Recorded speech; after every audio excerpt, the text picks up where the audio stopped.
today we're going to go through a walkthrough of the entire basement theater area and kind of take a look at everything where it's at.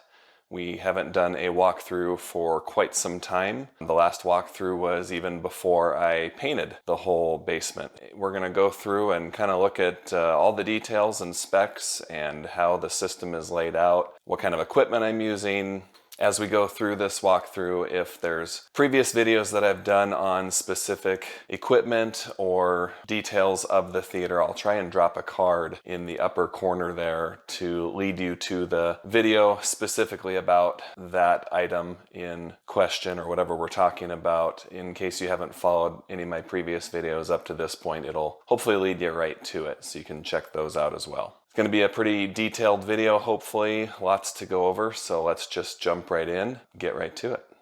Okay, so we're coming down the stairs into the basement, and just for comparison of everything, I just wanted to show you the other space as it is before we get into the theater space as well. So it's all open concept design. You know, initially I was kind of thinking of putting the screen along this wall and then having some seats out here, maybe 2 rows with a riser setup, looking at this wall here, but quickly found out that that was going to just eat up all my floor space, and then we wouldn't have hardly any room for kids to play or just open space in general. So that plan was quickly scrapped for the current design here. I'm glad we went that route because it still kind of gives us a lot of usable space and kids to play. And the bar's just about done. We've got cabinets done. Just waiting on countertop. Microwave's gonna go down here so the kids can reach it and it doesn't take up countertop space. And we do have the sink already. Everything's pretty much ready to go once we pull the trigger on a countertop design. These are some, I think 4 or 5 wires that I ran for under and over cabinet LED wiring. So you can see that I've got them wired for underneath the cabinets there. They also go up on top, and then there's another run that's gonna come out right here and run across the bottom as well. I'll be doing a video on those here eventually down the road when we get to that point. The bar's coming along, we're getting pretty close. So moving away from the bar, when we turn and get into the theater area here, if you've seen my other videos, you'll remember that I built some soffits for a couple reasons. One, to kind of square off this room, to create a nice transition for the paint color to go from the light to the dark of the theater, and then also to provide the channel for the LED track to surround the whole thing. And that's one of the videos that I have specifically during the build process, was building those soffits. So I'll leave a card on how that works and how the track worked out. But basically we had a couple 2x3s, and we mounted one, I guess, horizontally, and then to the edge of that one there was one vertically, and that created a nice channel. I don't know if I'll be able to get a very good picture of it like this, but the LEDs sit up there behind there, so it kind of hides the actual LED, but then the glow can still show. So it's I'm very happy with the way those turned out. Initial specs, if we start with room dimensions, it's almost a perfect square. We have 15 feet from the front wall to the back wall. And then if you are measuring from inside of the soffit area to the soffit area, it's about 16 feet across. And then, you know, given a little bit of room where the chairs sit, so your head, if you're sitting upright in the chair just like this, is about 13.5 feet away from the screen. And the screen is right at 140 inches diagonally. It is a 16:9 aspect ratio screen. And then for our sound setup, I didn't have the depth to go to like a 7-dot system, since I don't have the space behind the chairs to really put speakers behind. So I just kind of followed the Dolby specs and did a 5-dot system, and then had my 2 rear surrounds here just behind my listening positions. Naturally, I have an acoustically transparent screen, so you can't see the center channel, but all 5 speakers of the bed layer are exactly the same. Got a separate video on all the speaker details there, but they're all from Home Theater Direct. And these are the Versa in-wall speakers, and they worked really good because this front wall is a load-bearing wall, and it was 2x6s, so it gave it a little extra depth. And these speakers are about 5 inches deep, if I remember right. Almost a complete flush mount once I recessed them into the wall there. And I did space them out. I wanted a nice wide sound stage across the front. I thought about putting them behind the screen with the center so you couldn't see them, but I really liked having them spread out to open things up. You can really hear the sound move around the room. So I'm very happy with that outcome as well. But all 5 speakers are the same of the bed layer.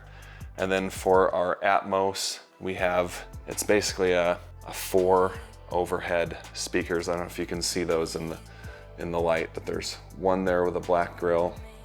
There's one there, and then one there, and one there. So at the end, we have 5.6 for the 6 total subwoofers we'll get to here in a second, .4 system. 5.6.4 is the current sound setup for this theater space. And the Atmos speakers are also by Home Theater Direct. Up inside of the mounting area, up in the ceiling, they are actually angled. I believe it's a 15-degree angle. So instead of, mounted perfectly straight and just shooting down at the carpet, the speakers actually sit at an angle. So it kind of pushes the sound towards the listening area. Those are very, very helpful in directing the sound. And then there's a tweeter that is movable as well. So that can move an additional, it's 15 degrees or something like that as well. So you can really point that exactly where you want your sound to go.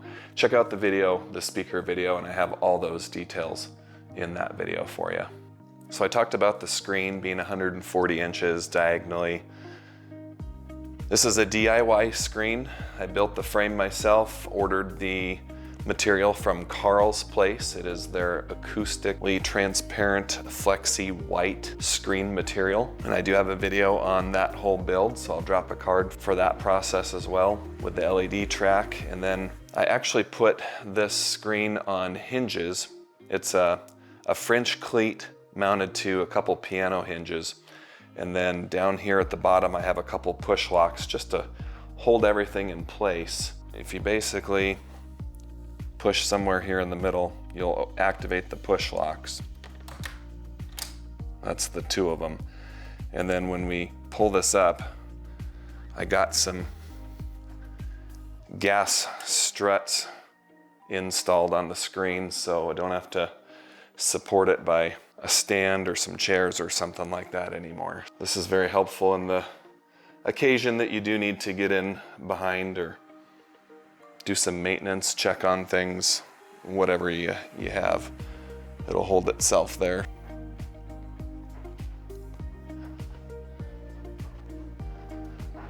Here's the center channel, if it's not too dark. The top and the very bottom 6.5 are just passive woofers. So you basically have these 3 in the middle here as your active drivers. It's a sealed enclosure. And then of course we have our subwoofer cavity back here. Have some really nice Govee lights. That's the brand of LED lights that are everywhere throughout this entire space. So we can simply talk to our assistant. Turn on the subwoofer lights. Okay. So with our subwoofer lights on, you can kind of see the cavity a little bit better. So these are the 4 stereo integrity 18-inch subwoofers that are currently mounted in an infinite baffle setup. I initially had the 2 PB1000 Pro subwoofers in this space. And I talked about that. I'm not going to get into too much detail, but they worked good in this space. This space was kind of built for them initially. I didn't want to put subwoofers out on the floor. As you can tell, I'm trying to keep everything off of the floor so the The rest of the basement is usable. The subwoofers worked. I had a pretty good response from them, but I really had to kind of crank them up. I felt like I was kind of maxing them out a little bit. I didn't want to do that long term, so I actually moved those to the back. We'll take a look at those here in a second. They're behind the 6 seats, and put these 4 18s up front here. This turned out really good. The other cool thing about having this type of a setup is with these 4 18s on a separate amplifier, which we can look at in the rack setup when we get to it, I can choose to have them on or off. Depending upon if it's after hours or the kids are in bed, they don't have to be on. And the same goes with the PB1000 Pros too. We can either turn those off using the digital app that comes with them, or even just go into the Denon receiver and turn them off by the Subwoofer 1 output. And then we can get to the bass shakers for our optional bass tactile experience without the subwoofer shaking the whole house. There's the gas struts mounted to the frame of the screen.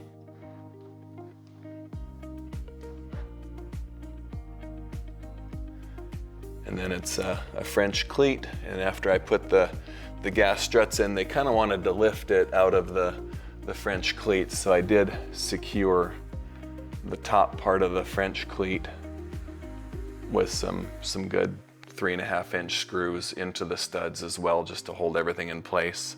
If I ever need to move the screen, all I have to do then is just remove these couple screws, pop the gas strut off, and then the screen will just lift right up and off of this space.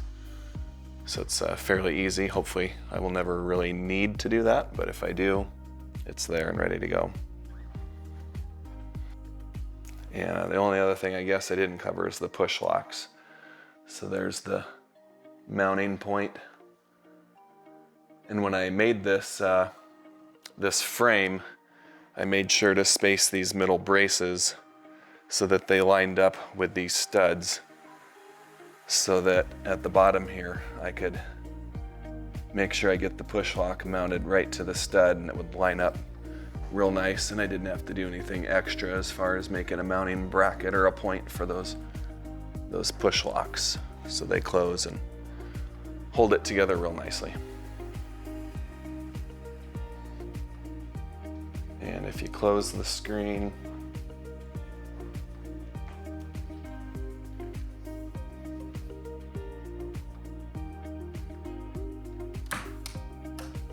two clicks. So those subwoofer lights are still on. You can kind of see them, but if I turn off these overhead lights,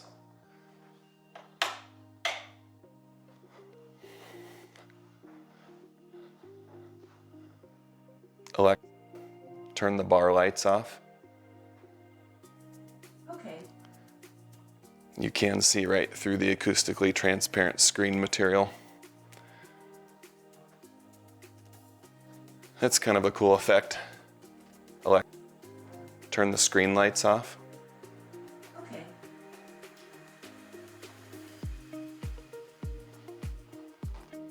Looks a little better in person. The camera doesn't record in this little light very good, but kind of adds a cool little wow factor. So as I mentioned, the two SVS PB1000 Pro subwoofers used to be behind the screen behind me in that cavity, but they are now located along this back wall, pretty much right behind this seat and right behind this seat. I did some REW tuning, and I had them kind of all the way in the corners, spread out as wide as I could, kind of facing each other, and the response wasn't very good. But even moving them from roughly here to here made a huge difference in the response. It took out a lot of dips and nulls and made a lot better response curve that I was able to fine tune even further. That is where they are located. So here is one of the SVS subs.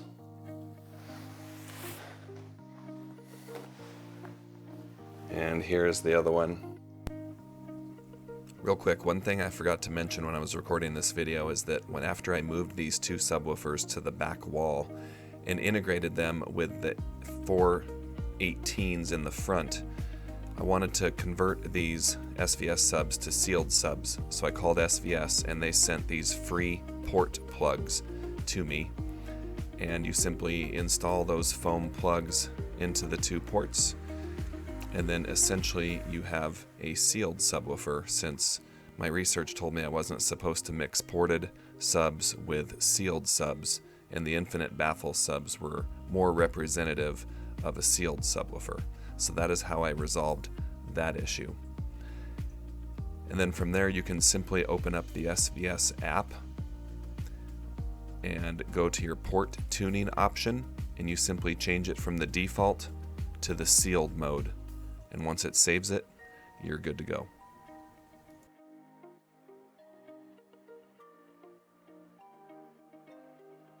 Along with our Amazon Assistant device on top that controls a lot of our audio commands for our lights. And so these are the two near field subs. So they work great. They definitely introduced a lot of tactile feedback and response with them being so close to the seats. That was a very good move, and just overall everything is toned way down now when it comes to the bass. The two SVS subs are not having to play at pretty much max power in order to feel a response or to notice a good bass response. They're turned way down at this point since they're so close. And then with the 418s, just on the other side of that screen, they don't have to be turned up very high either, and they're very noticeable as well. And then to kind of finish off our bass setup, I do have 6 Aura Sound bass shakers, one for each of these 6 seats. And that was the most recent video that I just did, was getting those installed. So you can kind of see them there. They're just mounted to part of the frame right across the back of the seat. And they're on a separate amplifier, just a used 5.1 amplifier that I found on the Facebook Marketplace. They're wired together in series, so they're 4 ohms individually, but when you wire them together as a pair, you get an 8 ohm load back at the receiver. So that was perfect for that used receiver to control these. And then I had wired this back wall with this panel right here. So you've got the 3 pairs for the bass shakers coming out right there, and then the very bottom 2 are the 2 RCA cables that I had to run through the PVC pipe that I had put in.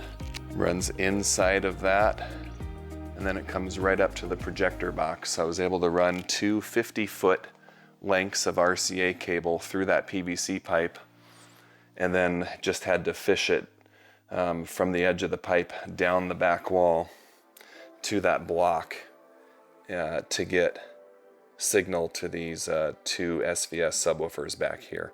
Did a whole video on how I did that. I initially had went with the SVS wireless adapters so that I didn't have to run RCA cables, but I wasn't quite happy, and I heard a lot of, not a lot, but very often there was some intermittent popping and just what I would call interference with the signal that to me wasn't acceptable, and I didn't like what it was doing to the subwoofers. I doubt anyone else would notice it, but I would notice it all the time, and wasn't gonna work for me. So the RCA cables took care of that issue. So I'll leave a video, or I'll leave a card for the bass shakers as well, and those are, as I mentioned, on that separate amp, so the volume can be controlled individually from everything else. So if you want more tactile feedback out of the shakers, with the Harmony Elite remote, I have some buttons that are pre-programmed. You can turn the volume up or down on just that receiver, and you get more or less tactile feedback out of the shakers. if we need to shut all the subwoofers off if we're watching after hours a TV show or a series or a movie or whatever. I haven't even tried it yet because I haven't had the chance, but we should be able to just leave the shakers on and still feel and get some of that bass effect, that low frequency effect from the show, and not have to reverberate it throughout the whole house if the kids are already asleep. The only other thing I can think of on the rear wall is I talked about the 7-dot system. I did pre-wire, I think they're kind of in line with the Atmos speakers here, 2 runs of just regular speaker wire. I was kind of thinking if for some reason I ever did try a 7-dot system, I mean, it was speaker wire and it was cheap and I had stuff that was left over, so I'm like, why wouldn't I run a couple runs of speaker wire just in case? And I doubt I'll ever do that, like I mentioned before, just since I don't have the space or the depth behind this row of seats to do that, or even a sidewall, as then I would need to take these surrounds and move them to the side, kind of right in line to get that 7-dot system. So I don't see that ever working. But in hindsight, I've got 2 speaker wires ran, so if I ever decided to repurpose those, let's say with the DIY sub and get rid of the SVS subs, you know, luckily that's dual purpose. I can tap into those 2 speaker wires with an amplifier and power a DIY sub, for example. So you never know what you might need, and my advice is just to pre-wire for it, whether you're gonna need it or not. I never thought that I would have near field subs back here, which is why I never initially wired RCA cable to the back wall, but that would have been a fairly cheap and easy thing to do just to have, just in case. Future upgrades, you never know. For my projector, as you can probably tell, this is the Epson 5050UB. This is a 4K pixel shifting projector. Very, very popular in the home theater world. Produces a great image, even though it's pixel shifting and not a true 4K image. I am very happy with it. Sits about the same 13.5 feet away from that 140-inch screen, and it is zoomed in quite a ways, but not completely, and it'll fill that 140-inch screen with no issues, even in the 16:9 mode. And it's very bright. I haven't even done anything to calibrate it yet. It's on my list of things to do. Those are just the factory settings, and it's pretty impressive for the most part. I'm feeding it with an NVIDIA Shield Pro for streaming purposes, and then for disc purposes I have the Panasonic UB820 4K Blu-ray player. So both of those produce fantastic images to the projector. About the only other thing here is above the projector is a false ceiling, which can be slid to the right, which accesses some of the wiring above.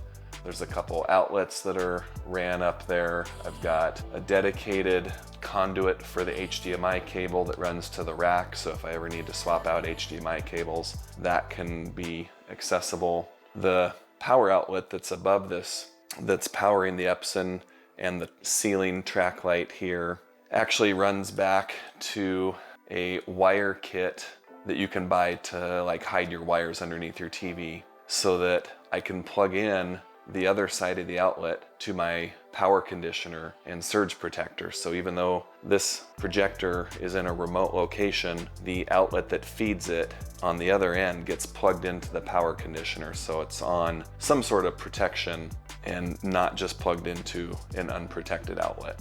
I also, speaking of protected outlets, these 2 SVS subs are plugged into a protected outlet as well. It's a surge protected outlet, and I had those behind the screen initially, and these are made by Panamax. Not too expensive, again, just a little bit of extra peace of mind. For our seating choices, pretty obvious here, we decided to go for 3 love seats, and these are the Octane Cloud series, I believe it's the XS. Not that they're a small seat, but they are a small form factor. Having the love seat configuration allowed us to do 6 seats across the back, and without the extra armrests in the middle, we were able to basically fit them from wall to wall. We do have them at just a slight angle or arch. They're not completely straight, just to kind of give it a nice little look, that they looked a little bit better, in our opinion, in this type of a setup versus just wall to wall straight across the back. They can be pretty close to the back wall and they can still recline. And also in the dual love seat configuration, everybody has their own cup holder, so we don't have to worry about someone sharing or not having one. They make optional accessories like a slide-in cup holder slash armrest. We haven't purchased any yet. Don't know if we ever will, but that is an option. And then it just slides down in between the chairs and kind of gives you some separation. These chairs are just manual recline. We opted not to spend the money on any of the fancy power reclines, so they just have a little manual recline lever here that you pull, and we did, or upgrade I should say, to the full Italian leather, I believe they call it. We didn't want to mess with the bonded stuff, so we're hoping to get some good use out of these and some longevity. Not that we're using them a ton, but they do recline back quite a ways, and like I said, with the Space Saver, they don't get too close to the wall by any means either, so that's all the way reclined. They are very comfortable. We're very happy with them. We have no complaints at this point. They do have this optional accessory port as well, that they make all kinds of stuff from popcorn bowl holders to cell phone holders to food trays, you name it, and they'll just slide right down in that. You can buy those directly from the Octane website. So those are our seating. Again, from wall to wall is maybe 15.5 feet. We ate up a little bit of room here just due to the thickness of the 2x4 wall. If we wanted to, they do fit straight in a line all the way across.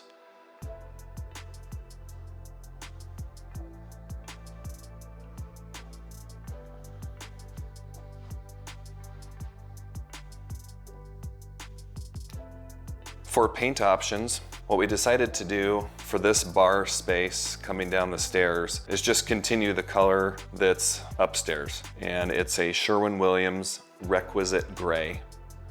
So that was just a continuation of the upstairs color. And then across the far wall down there too, on the outside of the soffit area, is also the Requisite Gray.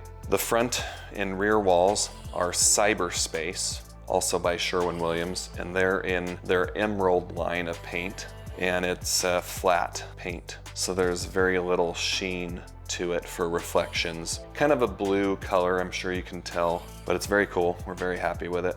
With all the lights off, it looks really good. It looks black, basically. And then speaking of black, if you can tell, the inset part of the ceiling is tricorn black, and that's to kind of give it a little more of a 3D look.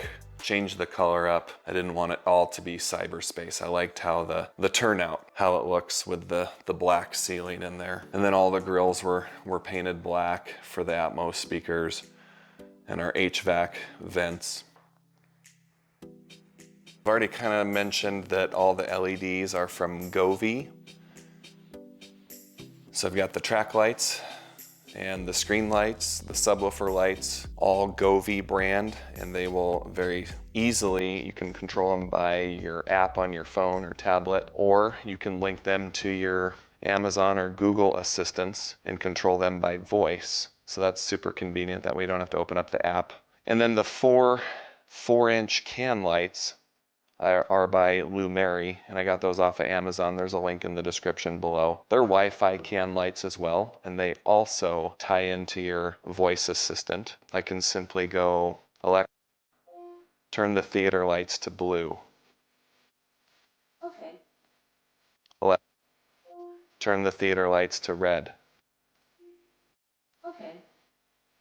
Alexa, turn the track lights to red. Okay. Alexa, turn the screen lights to red. Okay. So pretty cool, pretty easy to do. Turn the theater lights to bright white.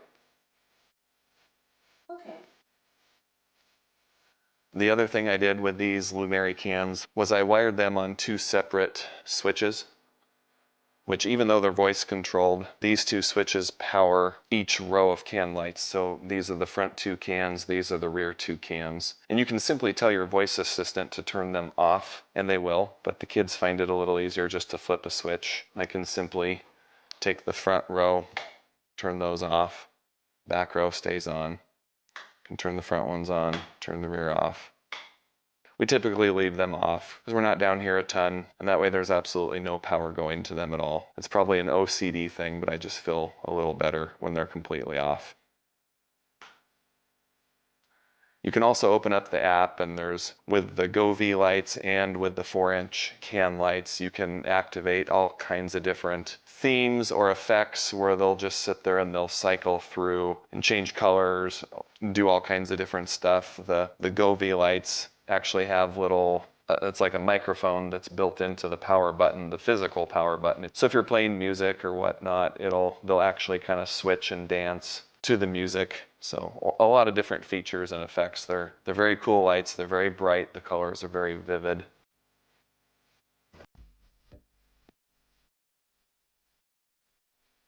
For the rack is through this door, which goes to our unfinished part of the basement here.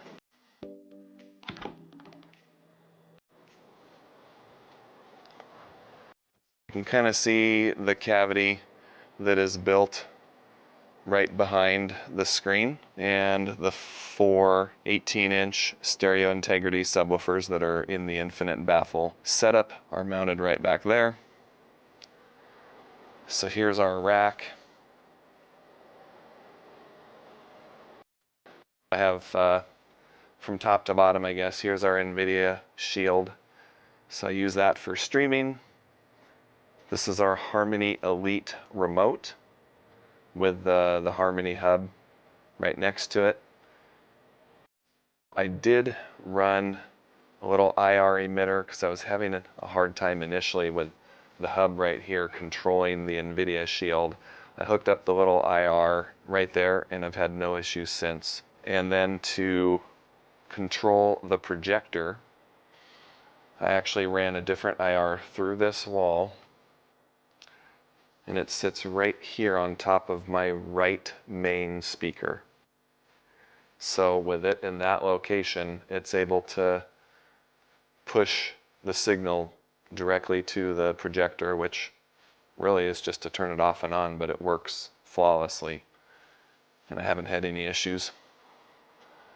So that's how I control everything, since it's all behind the wall and hidden and out of sight. We got our Panamax MR4300 surge protector and power conditioner here. Below that is the AC Infinity cooling fans, which sit directly on top of the Denon AVR X4700H. So that's the main brains of the system. Below that I have my 4K Blu-ray player, which is the Panasonic DP UB820. Below that is the Behringer NX3000 amplifier, which powers the 4 stereo integrity 18s. And then below that is this Onkyo receiver, which simply powers the bass shakers. You can turn that one on if you want them on, leave it off if you don't want them. Same with the Behringer amp, whether you want the 18s on or off. We have a lot of flexibility and a lot of control over our system. Off to the side here is the mini DSP, and it's the 2x4 HD. So we've got 2 inputs, we're only using 1, and that's the Subwoofer 1 output from the Denon. And then on the bottom we have our 4 outputs. We've got 2 outputs that go to a pair to the NX3000 for the 18s, and then the other remaining 2 are 1 for each of the SVS Pro on the back wall. The Subwoofer 2 output from the Denon drops down, and it actually goes from a single cable to a Y adapter, so we can have a right and left input into the back of the Onkyo. So we have our LFE signal coming into this Onkyo amplifier, so that we just get the low frequency notes coming out of this amplifier to the bass shakers. The HDMI cable that I am using for this run If I'm saying it right, it's a RU Pro, and this is a fiber optic cable. 10 meters long, so it's roughly 33 or 35 feet long. A little bit long, as you can see. I had to kind of wrap it around this return vent here just to get rid of some extra cable. I've had no issues with it at all. I've able to achieve the full signal out of the Denon, no compatibility issues or anything at all so far. It's been a very good cable, and hopefully it lasts a long time with no issues.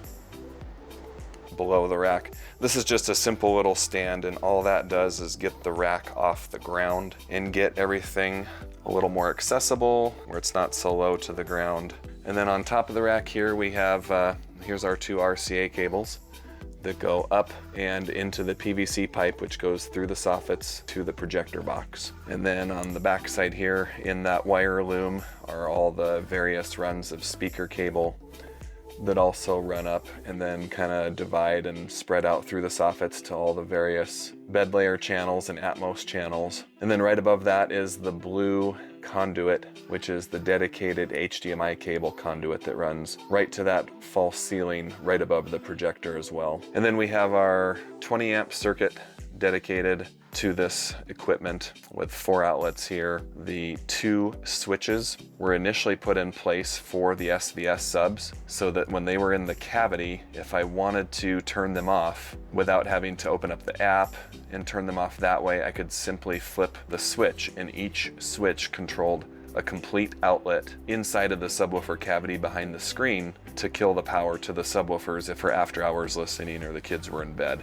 So that's what those were originally installed for. At this point, the only thing plugged into those outlets now are the screen lighting and the subwoofer cavity lighting. So those are pretty much just left on all the time. And then to the right there, that extension cord coming out, that is the other side of the outlet above the projector. So the little extension cord that comes with the kit plugs into those prongs, then that extension cord comes down and plugs into the surge protector or power conditioner here. Behind that outlet runs in-wall Romex cable up to the outlet that's above the projector, and that's how we get that outlet on our surge protector power conditioner to provide some power conditioning to the projector, even though it's in that remote location.